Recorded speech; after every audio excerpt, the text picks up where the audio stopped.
Feels kind of crazy that we don't. Almost every weekend, it's easy to find a pro-Palestine march, even if it's a smaller one, like this in Lewisham, southeast London. Yeah, this is what I was talking about when I was referencing the lack of protections. Meanwhile, the U.S. is intensifying strangulation of Cuba. The U.S. sanctions are already associated with increasing infant mortality, according to a recent study totaling 1,800 infant deaths. Trump and Rubio are willing to kill babies to advance their depraved imperialist fantasies. This is from CEPR, Center for Economic Policy and Research. U.S. sanctions and the sharp rise in infant mortality in Cuba. That's just that's on autopilot. That's just rank cruelty for the sake of cruelty with no real discernible purpose. And yeah, it's just ongoing. And many Americans, I mean, they've been polled on this, right? There was a Data for Progress poll that was conducted by Progressive International, that was paid for by Progressive International, that showed that the overwhelming majority of Americans want ease of sanctions on Cuba when asked about it, because most people don't know what it is. Some hold these marches responsible for the troubling rise in anti-Semitic attacks and abuse. And the Prime Minister has said marches could be restricted. When you hear some of those chants, globalise the Intifada would be the one that I would pick out, then clearly there should be tougher action. Oh, God, shut the fuck up. People in the Jewish community have said to me, it's the repeat nature, it's the cumulative effect. Now, I accept that, which is why we intend to deal with cumulative effects. I think it is time to ban these marches. They are trying to let people know that there is support for harming Jews. We need to make sure that that is stopped completely. Otherwise, we're going to continue seeing horrific events like we saw in Golders Green this week. Some here understand that call for restraint. It's horrible to think that any community anywhere is living in fear. And if a small... Dude, the UK is abysmal. It blows my mind that instead of hearing the voices and the chants that demand an end to the bloodshed that Israel has committed, their response is, well, this hurts our feelings, so you should just shut the fuck up. And if you don't shut the fuck up, we are going to force you to shut the fuck up. Not realizing that this only will galvanize the movement. This will only push people further and further into taking action.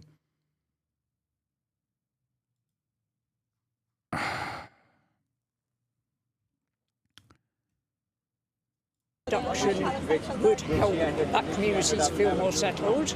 There may be a place for it. It would be good if, the Jewish community were also trying to bridge gaps between themselves, Muslims, Palestinians, and also what the Israel state has been doing over this time. There's been no open criticism or any action against the Lebanese April the 8th action. I think there's been plenty of criticism, and also the other side of it is asking a lot of the Jewish community, which has faced these attacks, which has seen people killed, in Manchester. To ask them, they have to do the work is a bit unfair, no? Yeah, also, sure. What's crazy is what has taken place in the UK. There was like a crazy guy, I think, that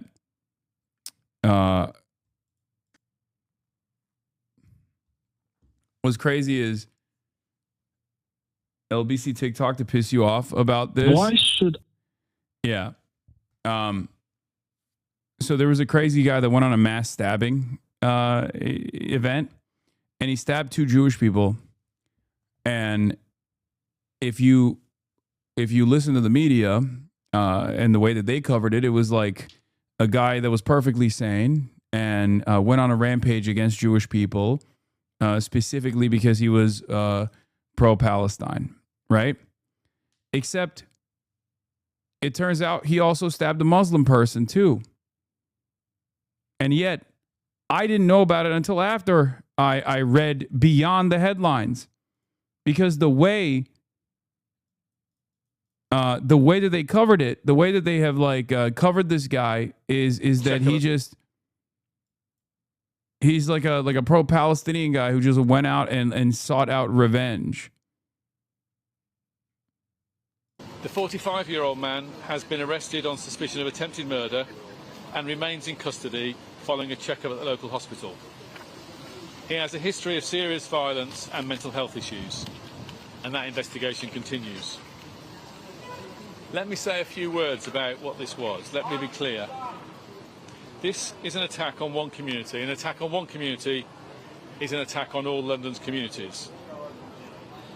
This was an attack on Londoners. It is an attack on British Jews. Too many Jewish people in this country feel they have to make choices that no other Briton ever has to make. That's also kind of crazy to say, because right after Keir Starmer came into office, I recall there were literal directed pogroms against all refugees in the country, specifically against Muslim refugees in the country and anyone who looks to be Muslim. So the idea that this is like the idea that the hate crimes only go in one direction is crazy, when they were fucking firebombing hotels that there were known refugees staying inside of those hotels. They were literally fucking throwing Molotov cocktails at the exits. We watched it unfold. The idea that this is exclusive to Jewish people in the UK is crazy. The UK is incredibly fucking violent and incredibly racist towards anyone that they consider at any given moment to not be fully British. Okay.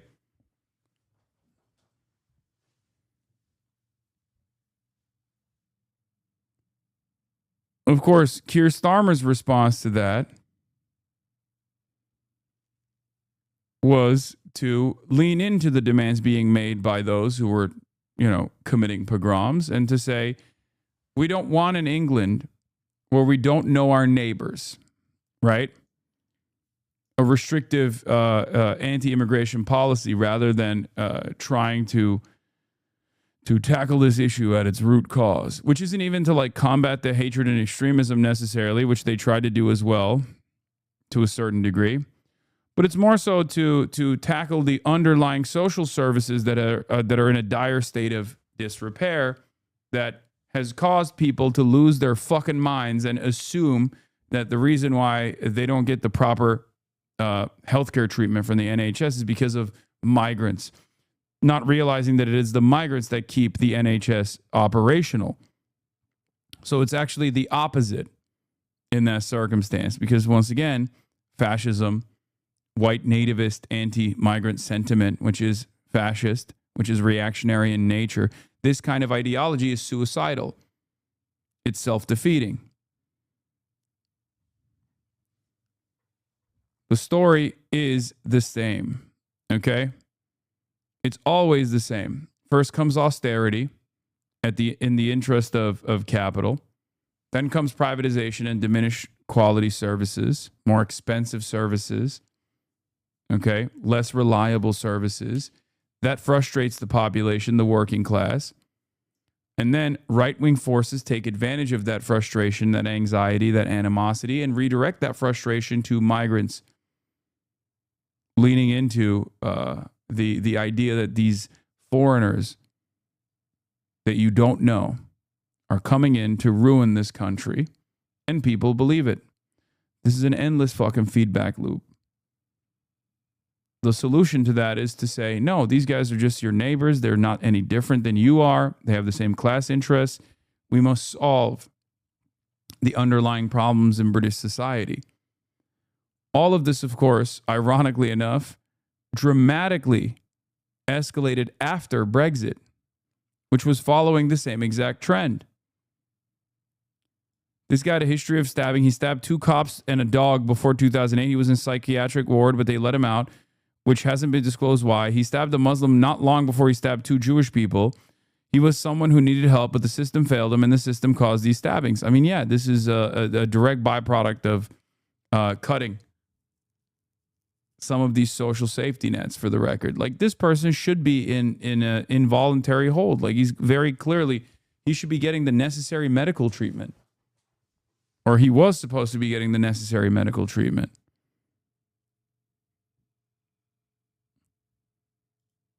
And yet the system is collapsing, and he was out and about with a knife, and he did these heinous acts of violence.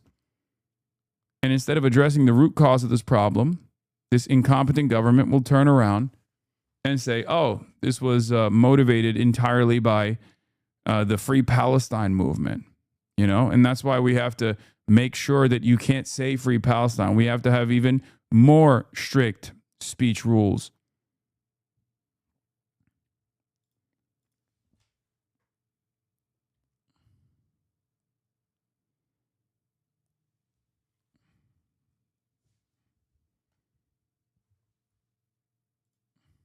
They have to make choices about how they dress, where they go, or how visibly they live their lives. That's completely unacceptable. This, by the way, ironically enough, is an identical pressure for Muslims in the UK and Muslims all around as well. Like, that's what's so crazy to me, at least. Like, in my analysis, in my interpretation, like, everything he's saying, you could just say about, you know, Muslim people living in the West, and it would fit so perfectly. This isn't to say that, like, Jews in the UK don't have these similar fears. I believe they do. Okay? But it blows my mind. It blows my mind that this only goes one way. Like, all of these institutions only care about it in one direction and actively foment it in the opposite direction. And has gone on for far too long. And to make matters worse, Keir Starmer is utilizing this as an opportunity to punish pro-Palestinian speech. Now, when I then see Zach Polanski come out and retweet, he's also using this as an attack against Zach Polanski. or support a criticism of that, I think it's disgraceful. I think it's disgraceful. Zach Polanski is the leader of the Greens, okay? And the Greens have been blowing up and eating away at Labor's unpopularity. A lot of people are leaving the Labor Party to join the Greens. Zach Polanski, HasanAbi head, is incredibly woke, okay? He's incredibly woke in a British way, though, and sometimes when you're that woke in a British way, you make missteps. Zach Polanski also happens to be Jewish, for the record, okay? Just so you guys understand, which, you know, plays a role in his coverage, in the coverage of Zach Polanski, which is crazy. You know, if this was if this depiction of a Jewish politician that is pro-Israel was done by a pro-Palestinian newspaper, they would arrest the cartoonist. Okay, this would be the news for weeks. Okay, this would take up headlines for fucking weeks. But of course, because Zach is Jewish, who happens to be anti-Zionist, okay, then obviously you can do whatever the fuck you want to do. You can depict them any way you want to depict them. Yeah. It's the Goyim blaming a Jew for anti-Semitism, by the way. That's what's going on, literally. Keir Starmer and many others are playing fast and loose with tropes, with depictions, and also claiming that the anti-Semitism is directly associated with the pro-Palestine movement, and Zach Polanski is responsible for the anti-Semitism.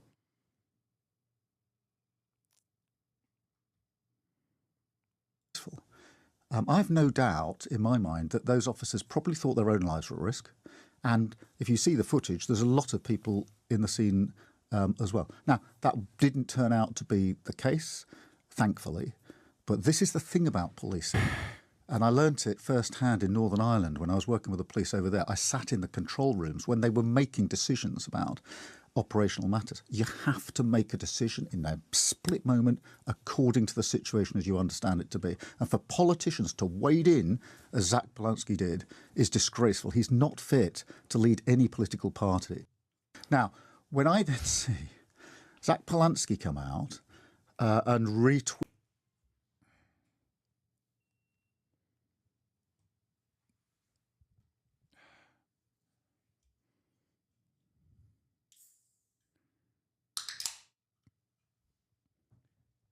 Yeah, Zach Polanski retweeted something that was critical of the way the police dealt with it, apparently, because they were like kicking the dude after he got tased, okay? Which, you know, optically speaking, isn't the greatest approach to the subject, right? Maybe a little too woke for British society's taste. They kicked him on the head like 5 times. Zach was not wrong. They made a decision to kick him on the head 5 times while he still had a knife. Only a third Jewish community officer thought to disarm him first. Yeah. Keir Starmer thinks a retweet should disqualify someone from leading a political party, but that appointing the best pal of the world's most notorious pedophile as ambassador to Washington shouldn't. Be serious, says Aaron Bastani.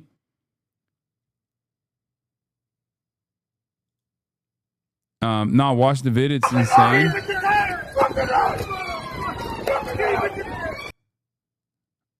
This is America. Oh, I didn't realize they were doing American style apprehensions here. Shit, my mistake. Yeah, that's unbelievable. And it's rank police cruelty, police brutality. And it's also straight up exactly what happens in America all the time. The only distinction here is that they don't have lethal arms here. They're using a taser. Get him!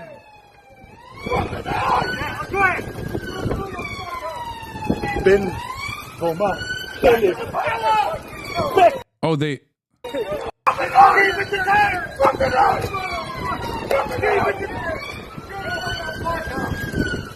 Get him!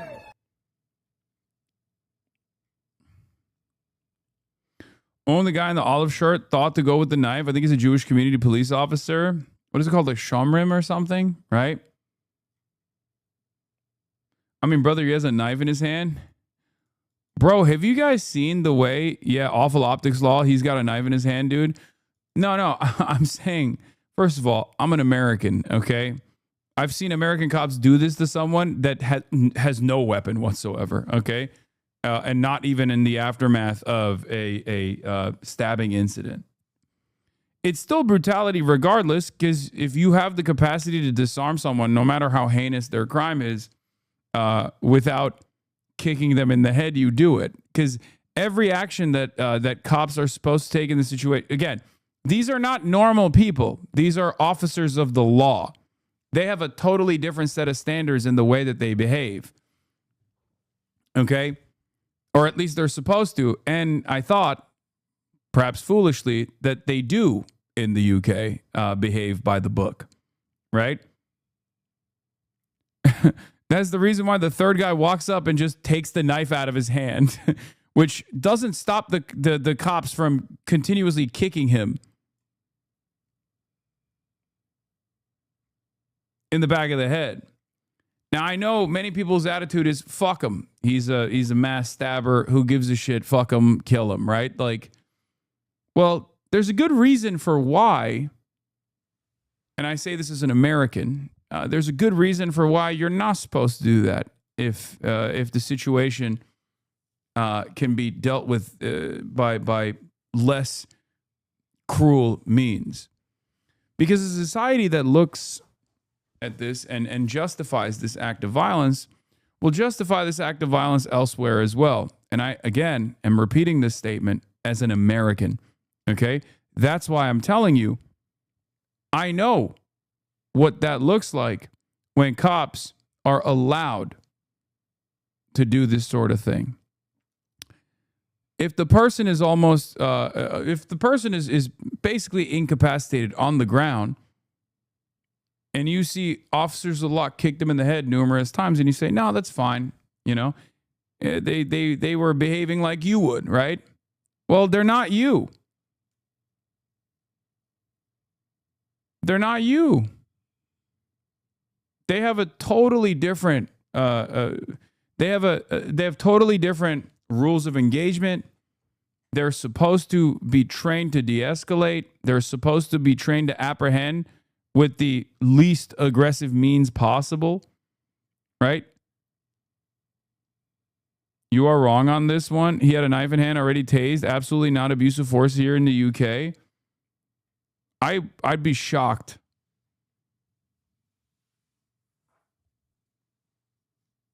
I'd be shocked if that was the case.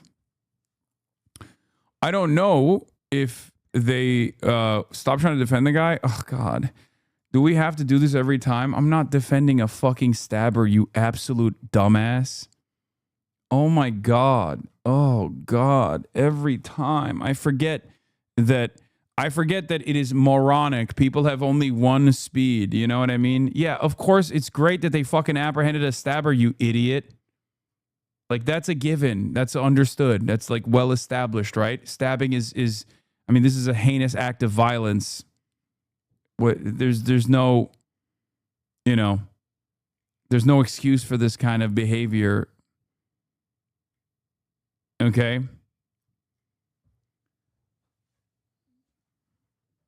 Every single action taken in the apprehension is supposed to be treated as, is this actually advancing a successful apprehension, or is this someone who is like angry and just taking out his anger on a person?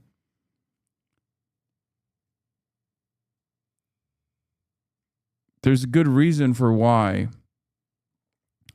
Hopefully it'll be, hopefully there will be enough necessary nuance to have a conversation like this in a community like mine.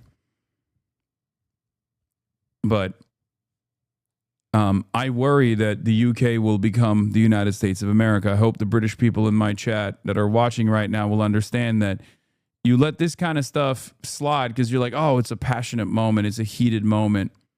Okay. And these cops were just like, doing their brave duty or whatever.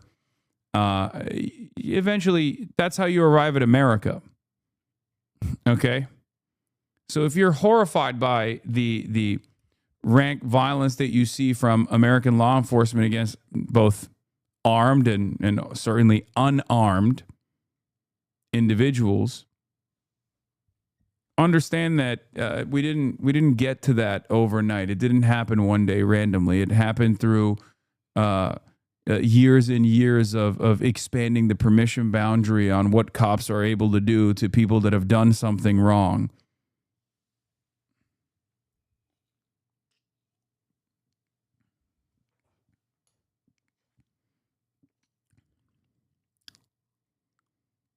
Yeah.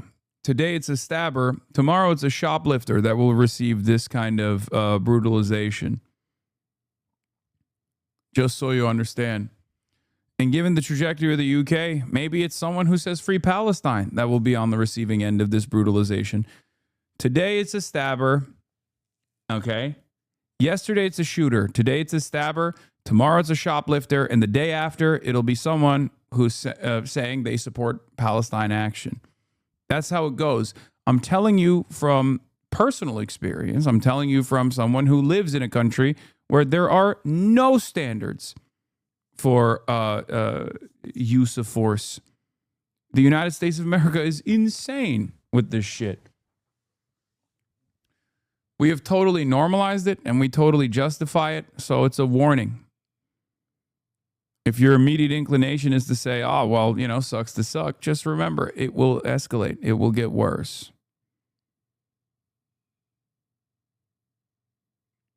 We didn't arrive at ICE shooting random protesters for the crime of being in their vicinity and having a fucking bad day overnight. That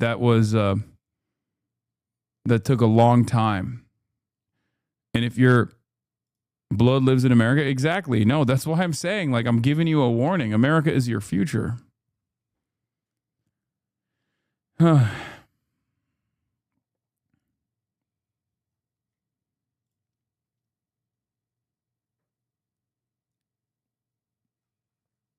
any case, let's take a look at the reactions so My far. freedom to go on a demonstration supporting the Palestinians be curtailed because of recent events. I think your right to protest should be maintained. Full stop. Don't go any further. He's right. Yeah. But, Beula Jr., thank you for the 50 bones. Yeah. For the record, I don't think Zach Polanski should have tweeted that. I don't think he should have tweeted that or retweeted that.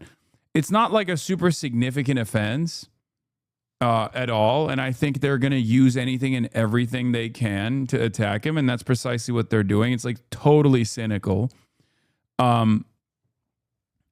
It's totally cynical, right? However, it's, you know, they're going to use shit like that against you. You know, you just, I don't really care that much necessarily. But this is, you know, you're Corbyn now. You're under the crosshairs. They're going to come after you for anything and everything. For those who are wondering whether there would be an attempt to Corbyn Polanski, the only Jewish party leader, here's proof. They're saying it out loud. Nigel Farage, it's clear that Zach Polanski is a pound shop Jeremy Corbyn. His party must never be allowed anywhere near the levers of power. Of course, they're fearful. They're afraid, right? They're truly scared of a rising left flank, a true left political party led by, being shepherded by a true left leader who is an anti-Zionist, and that's precisely the reason why they're doing it. And only in the UK would you expect a fucking Nazi-adjacent politician like Nigel Farage shit on a Jewish party leader. And then the overwhelming majority of right-wing media, which is British media is terrible, right, will turn around and agree with the Nazi-adjacent party leader. And will say, yeah, this Jew is responsible for the rise of anti-Semitism. Yes, he's doing it Jewishly. The perfidious Zach Polanski must be stopped before he dangerously increases anti-Semitism. I, Nigel Farage, will put an end to his Jewish tricks. It's incredible.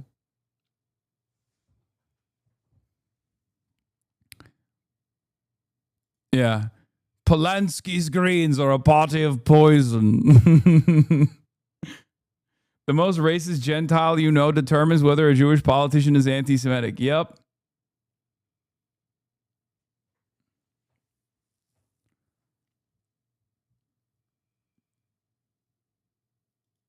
Times of Israel. Israel's deputy foreign minister, extremist UK Green Party leader, legitimizes violence against Jews.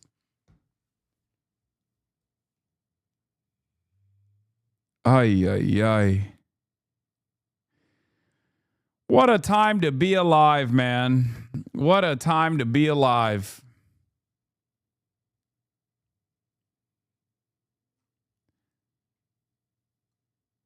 I will say, however, once you come out swinging, if you're going to say, like, look, I'm glad that the guy is apprehended, but, you know, we have standards. We're not America. That's what, in his shoes, that's what I would say. I'd be like, look, we got standards. We're a civilized nation. We're the United Kingdom. We're not the United States of America. What the fuck are we doing? If we allow this to happen, who knows? If we don't make sure that proper protocols are followed in all apprehensions, no matter how heinous the crime is, then we're gonna let this go, and sooner rather than later, we're gonna turn into the United States of America, right? Like, if you say that, you gotta stay on it.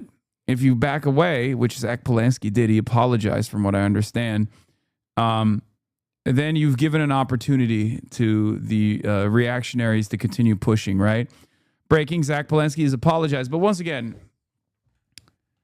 he's under tremendous pressure, right? He's under tremendous pressure. Yeah, he apologized for sharing a post criticizing the Met police officers at the Golders Green attack. Everyone in leadership is responsible for lowering the temperature at a time of such tension, and I apologize for sharing a tweet in haste. Police response to emergency situations such as these do need later reflection of the right forms, but I accept that social media is not the appropriate channel for doing so.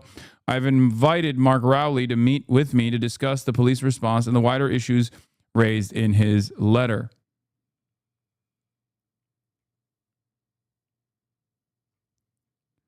Zach Polanski needs to speak to Zoran's team, buddy.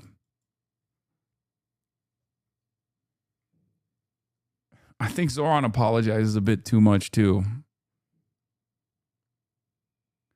But I'm glad that, yeah, Zach apologized for the how, but not the what, which is an okay sign. Yeah.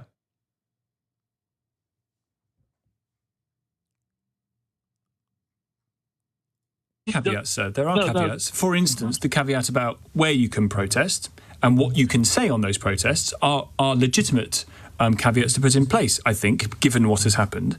So caveats over what? Caveats over what you say and where you say it. And what comments can I say and what comments can I not say? I think the Prime Minister is right to say talking about globalising the Intifada is a call for action against Jewish people, for violence against Jewish people. He's wrong. He's completely wrong. He's wrong. Let him try and test it out in court. It is completely wrong. Globalise the Intifada means shaking off. It doesn't mean no. Hold on. Yes, it means shaking off. It means continue the struggle. Like, that's it. That's it. There are similar struggles all around the world. Like, it's an uprising. Continue the uprising. LBC callers are so fantastic all the time, by the way. Respect to the LBC callers. I myself became an LBC caller at one point in time, and it was great. Yeah, it means continue fighting for freedom. Perfectly understandable sentiment. It can mean shaking off your troubles, yes, whatever those troubles may be. Right. Why should my... Oh, God.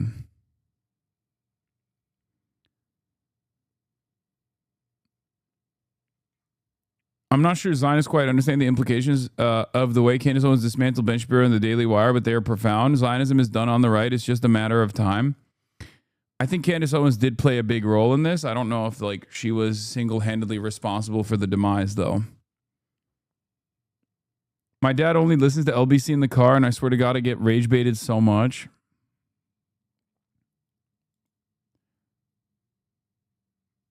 UK.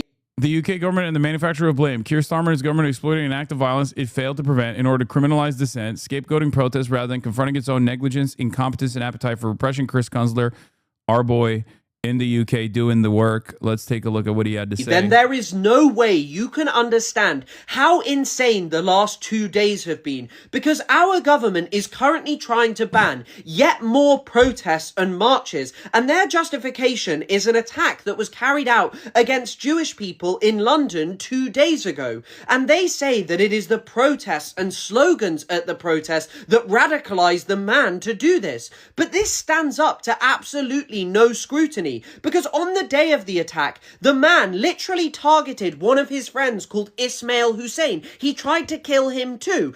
But even worse, back in 2008, this man had already stabbed 2 police officers and a police dog. He went to prison for it. In 2020, he was referred to the extremism watchdog Prevent. Also, just before the attack, he was receiving treatment for mental health issues. His friends said that he was dangerous and scary to be around, and yet he was just out on the streets. Our government wants you to believe that protests that started back in 2023 and have dwindled both in size and frequency are responsible for this. It is genuinely unbelievable. It doesn't stand up to the most basic scrutiny.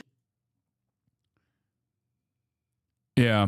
It's clear that they're using anything and everything they can to just be they want the pro-Palestinian protests to stop. They think that if they get the protests to stop, that the discontent will go away. And their way of doing this with the Palestine with the Palestine Action protests as well has always been to just criminalize it. Okay. And that hasn't really led to a significant that hasn't really led to a diminishment of a diminishing impact on the intensity, the severity, the frequency of the protests, as far as I understand. And that certainly hasn't changed people's attitude towards Israel. If anything, it makes them more annoyed. It makes them more angry, more frustrated with the way that Israel not only continues to do a genocide with impunity, but then also gets to dictate what happens in their domestic affairs, right? Unbelievably frustrating for the average person. So I feel like it's just brushing this issue under the rug instead of addressing it, instead of trying to find solutions. It's very stupid, and I don't know. It's very frustrating to watch. I don't think so. I think it's the work of both sides. It's not long after the march begins that the familiar, controversial chant rings out. From the river to the sea, a lot of people... The man with the microphone didn't want to talk. He was busy. I've heard chanting from the river to... Oh, from the river to the sea. Don't you feel like this is a dangerous chant? Bro, you know what's dangerous, buddy? 2,000-pound bombs. You know what's dangerous? The Royal Air Force giving the Israeli Air Force targets to strike, which happens to be mosques, which happens to be civilian sites in Gaza. That's the real danger. It's not dangerous to call this behavior out. It's not dangerous to oppose this.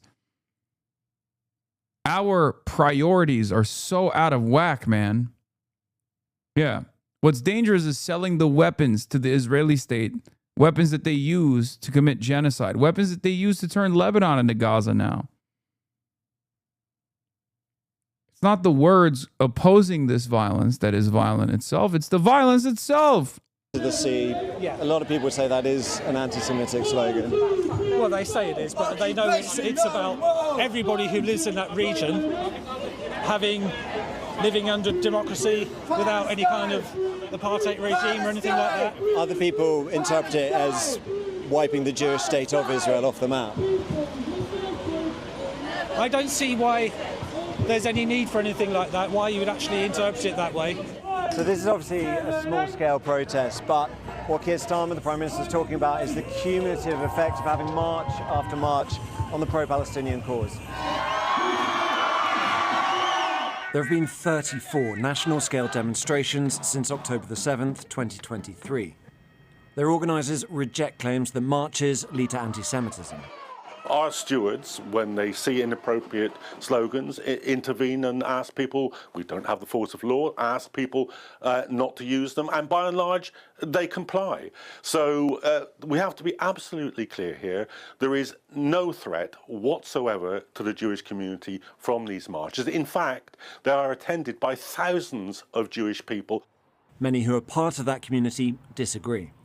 I think most people would accept that the sheer frequency of these pro-Palestine marches, the intimidation that is effected on the small Jewish community, and other factors such as the arrests and the state of our society now for Jewish people, all cause a reasonable judgment to be made that these marches should be stopped.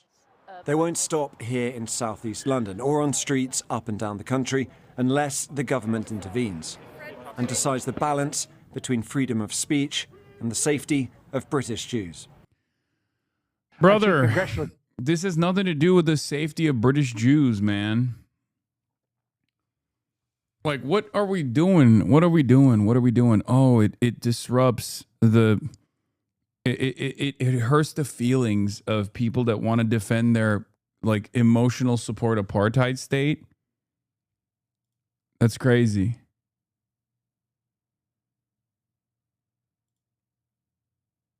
That's crazy.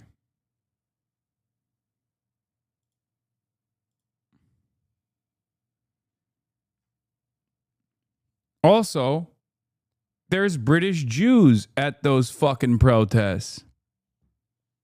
You're on Fox News at my gym again?